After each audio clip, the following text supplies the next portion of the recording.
नमस्कार, स्वागत है आपका आर्या न्यूज में। मैं हूं आपके साथ सुमन पाल। प्रधानमंत्री नरेंद्र मोदी आज गौतम बुद्ध नगर के जेवर में ही नोएडा अंतर्राष्ट्रीय एयरपोर्ट का आधारशिला रखेंगे। जानकारी के मुताबिक आज दोपहर 1 बजे ये कार्यक्रम होना है।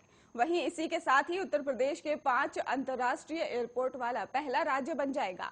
आधारशिला कार्यक्रम के लिए पूरी तैयारियां हो चुकी हैं। पूरे कार्यक्रम स्थल को एसपीजी अपने अंडर में ही ले चुका है और इसके साथ ही आपको बता दें कि सुरक्षा के पुख्ता इंतजाम भी किए गए हैं।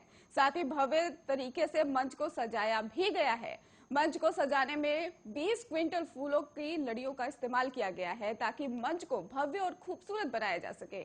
बता दें कि दिल्ली एनसीआर में जेवर एयरपोर्ट दूसरा इंटरनेशनल एयरपोर्ट होगा। माना यह भी जा रहा है कि इस एयरपोर्ट के बनने से इंदिरा गांधी इंटरनेशनल एयरपोर्ट पर दबाव काफी कम हो जाएगा। एयरपोर्ट के पहले चरण को पूरे होने की उम्मीद साल 2024 तक की है और पहले चरण में 10,050 करोड़ रुपए लागत लगाई जा रही है।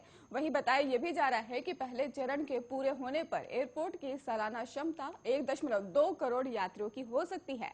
उत्तर प्रदेश के मुख्यमंत्री योगी आदित्यनाथ का दावा है कि ये जेवर एयरपोर्ट एशिया का सबसे बड़ा और दुनिया का चौथा सबसे बड़ा एयरपोर्ट होगा। इसकी खासियत की बात ये करें अगर तो फिर एयरपोर्ट पूरी तरह से प्रदूषण मुक्त होगा।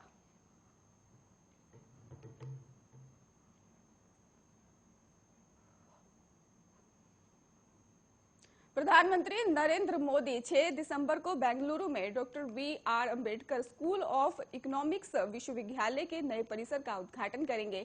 कर्नाटक के मुख्यमंत्री बसवराज बोम्मई के कार्यालय ने ही बुधवार को ये जानकारी दी है। मुख्यमंत्री कार्यालय की ओर से जारी बयान में कहा गया है, बेंगलुरु विश्वविद्यालय के ज्ञान भारती परिसर में विश्वविद्यालय बना हुआ है और मुख्यमंत्री बसवराज बोम्मई और उद्घाटन समारोह की तैयारी को लेकर बीती शाम एक बैठक की गई है और बैठक में मंत्री वी सोमन्ना, सीएन अध्यक्ष नारायण और मुनिरत्न वरिष्ठ अधिकारी और विश्वविद्यालय के कुलाधिकारी भी उसमें मौजूद रहेंगे और बैठक में भी उद्घाटन समारोह की चर्चा पर की गई है। बता दें आपको कि doctor B R. Ambedkar School of Economics University Bengaluru को लंदन स्कूल ऑफ इकोनॉमिक्स की तर्ज पर ही तैयार किया जा रहा है, जिसमें आपको बता दें कि इसमें बीएससी अर्थशास्त्र का भी पहला बैच जून जुलाई 2017 में शुरू किया गया है। बीएसई के शैक्षणिक सत्र का भी उद्घाटन 4 अक्टूबर 2017 को पूर्व प्रधानमंत्री डॉक्टर मनमोहन सिंह द्वारा डॉक्टर बी.आर. अंबेडकर भवन में किया गया था। अब पीएम नरेंद्र मोदी इस यूनिवर्सिटी के नए कैंपस का उद्घाटन 6 दिसंबर को करेंगे। प्रधानमंत्री नरेंद्र मोदी 25 नवंबर को उत्तर प्रदेश के जेवर में ही नोएडा अंतर्राष्ट्रीय हवाई अड्डा की आधारशिला रखेंगे। हवाई अड्डे का विकास कनेक्टिविटी को बढ़ावा देने के और भविष्य के विमानन क्षेत्र बनाने की दिशा में भी प्रधानमंत्री के दृष्टिकोण के मुताबिक ही होगा।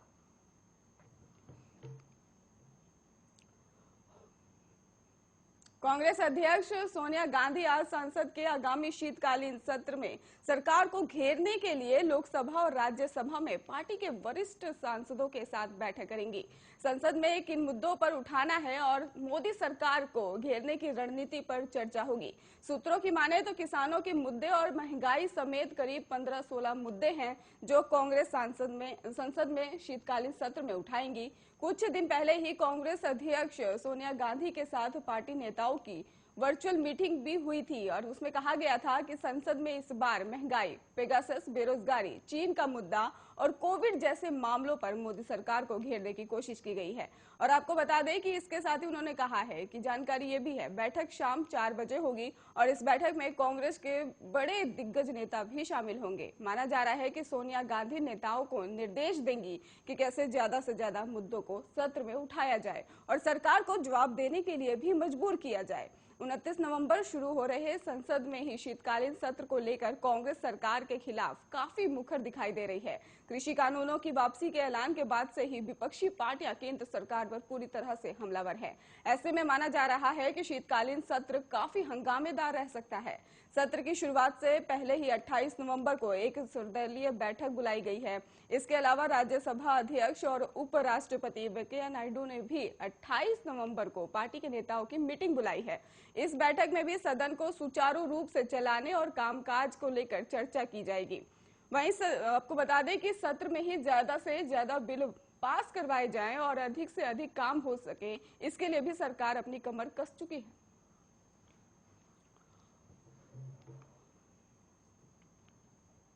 बीजेपी के अध्यक्ष जेपी नड्डा के गोवा दौरे का आज दूसरा दिन है। जानकारी के मुताबिक नड्डा आज उत्तरी गोवा में ही सत्तारी और बिचोली में भी 2 जनसभाओं को संबोधित करने वाले हैं। बता दें कि गोवा में 2022 की शुरुआत में ही विधानसभा चुनाव होना है। वहीं नड्डा आज चुनावी मुहिम में लगे कार्यकर्ताओं के साथ कार्यकर्ता सम्मेलन करेंगे। बता दें कि गोवा विधानसभा की तैयारियों के लिहाज से बीजेपी राष्ट्रीय अध्यक्ष जेपी नड्डा के इस दौरे को काफी अहम माना जा रहा है। नड्डा अपने 2 दिवसीय दौरे में चुनाव प्रभारी, राज्य प्रभारी, मुख्यमंत्री, प्रदेश अध्यक्ष और प्रदेश के आला नेताओं के साथ बैठक कर राज्य की चुनावी परिस्थितियों पर चर्चा करेंगे और साथ ही पार्टी की चुनावी रणनीति और चुनाव से जुड़े मुद्दों पर भी बातचीत करेंगे। बता दें आपको, नड्डा डाबोलिम में हवाई अड्डे पर भी उतरे और बाद में पणजी गए और जहां उन्होंने अपने 2 दिवसीय गोवा दौरे के पहले ही दिन डॉक्टरों के एक सम्मेलन को भी संबोधित किया। इस कार्यक्रम बीजेपी के गोवा मेडिकल सेल द्वारा आयोजित किया गया था और इस अवसर पर गोवा के मुख्यमंत्री प्रमोद सावंत, राज्य के स्वास्थ्य मंत्री विश्वजीत राणे और प्रदेश बीजेपी अध्यक्ष सदानंद खेत शेख और इसके साथ ही गोवा बीजेपी चिकित्सा भी वहां पर मौजूद रहे।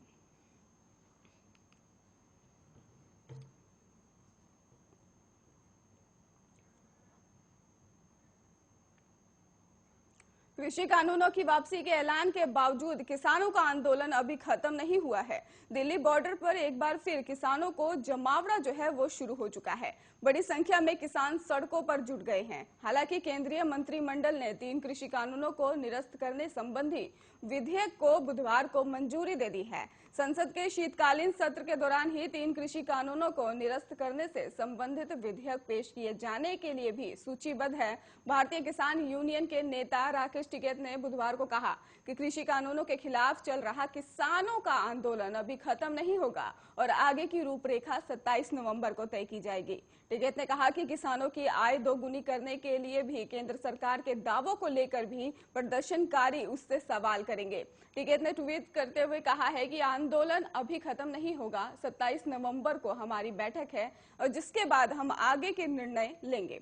मोदी जी ने कहा है कि 1 जनवरी से ही किसानों की आमदनी दोगुनी हो जाएगी। तो हम पूछेंगे कि कैसे दोगुनी होगी, और किसानों की जीत तब होगी जब उन्हें अपनी फसलों के उचित दाम मिलेंगे। हालांकि राष्ट्रीय किसान मजदूर सभा के प्रतिनिधि और किसान नेता अभिमन्यु कोहाड़ ने तीनों कृषि कानूनों को वापस लेने की मंत्रिमंडल से मिली मंजूरी को बड़ा दिन करार दे दिया है और कहा है कि इससे सरकार का रुख आधिकारिक हो गया है और संयुक्त किसान मोर्चा के तत्वाधान में भी किसान पिछले साल संसद में पारित 3 कृषि कानूनों को निरस्त करने और सभी फसलों के लिए एमएसपी को वैध बनाने की मांग को लेकर आंदोलन कर रहे हैं। इस समय सरकार चावल और गेहूं को प्रमुख रूप से एमएसपी प्रदान करती है और भले ही सूची में 21 अन्य फसलें भी हैं। आंदोलनकारी किसान की मांग है कि सरकार को एमएसपी को कानूनी दर्जा देना चाहिए, जिसमें किसान में खरीदारी करने वाला निजी व्यापारी भी हो और जो उपज को एमएसपी या उससे अधिक के बराबर दर मिलती है।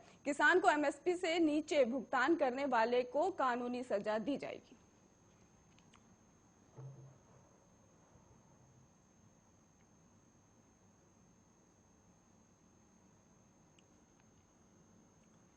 उत्तर प्रदेश में विधानसभा चुनाव को लेकर बीजेपी ने कमर कस ली है। मिशन 2022 को लेकर आज रक्षा मंत्री राजनाथ सिंह सीतापुर में बूथ अध्यक्षों के सम्मेलन को संबोधित करेंगे। सम्मेलन दोपहर 1:30 बजे से सीतापुर के ग्रास फर्म फील्ड में ही होगा। सीतापुर के सम्मेलन में केंद्रीय गृह राज्य मंत्री अजय मिश्र टेनी भी शामिल होंगे।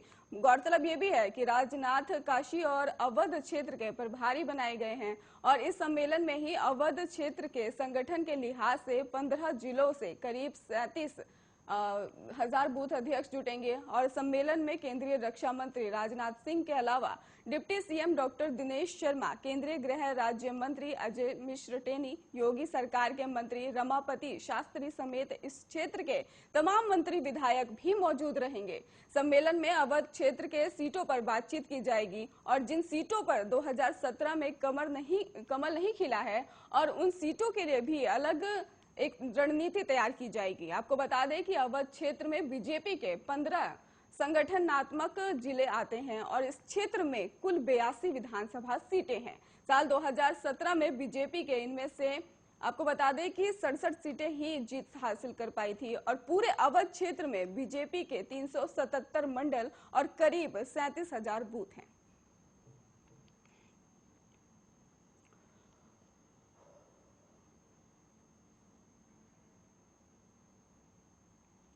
Delhi metro pink line corridor आज से चालक रहित होने जा रही है।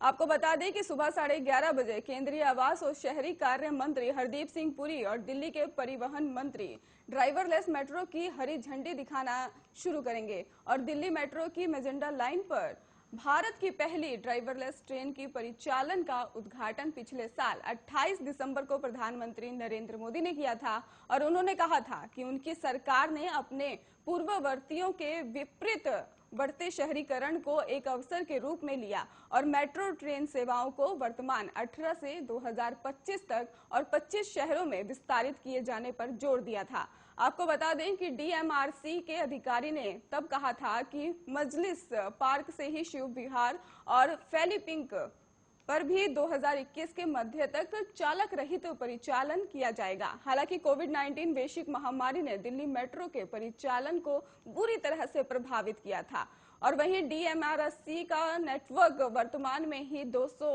आपको बता दें कि 86 स्टेशनों के करीब ही 352 किलोमीटर फैला हुआ है और इसको लेकर भी कई बार तैयारियां की गई।